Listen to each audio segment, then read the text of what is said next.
Bonjour à tous et bienvenue dans la maison de notre Dieu.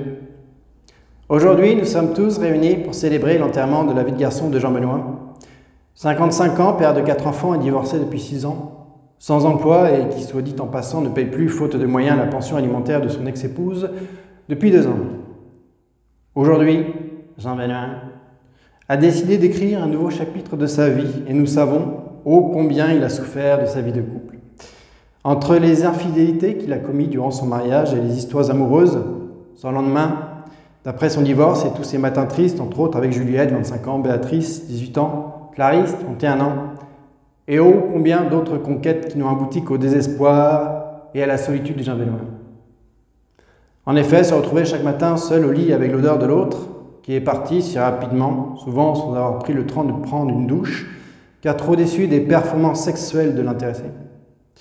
Pourtant, nous savons ô combien Jean-Benoît était intéressé par la chose. Le péché originel, comme nous avons l'habitude de dire chez nous.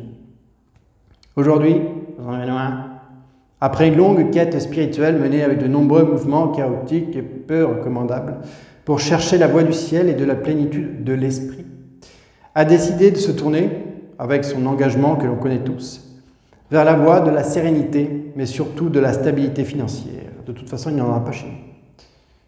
Peu importe, m'a-t-il confié un jour de confession en l'église de la Jarretière de Saint-Paul-en-Ré, où nous sommes aujourd'hui tous réunis, l'argent ne fait pas le bonheur. À part peut-être celui des femmes de mauvaise vie qu'il a fréquentées avec ardeur et optimisme pendant plusieurs années après son divorce. Aujourd'hui, avec le soutien du mouvement spirituel de l'Église du Renouveau, auquel je suis moi-même le fervent instigateur, nous accueillons Jean-Benoît.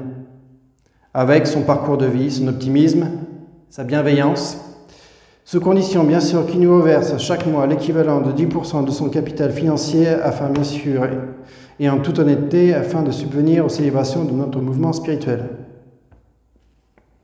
D'ailleurs, je tiens à noter qu'à la fin de cet adoubement solennel, une petite quête obligatoire se déroulera à la fin de la cérémonie.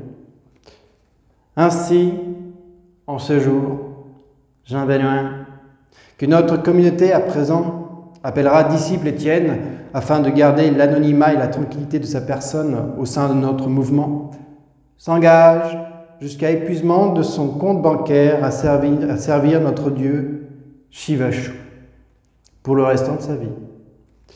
Ainsi, nous lui souhaitons la bienvenue dans notre communauté. Amenos Tumoneros. Amenos Tumoneros.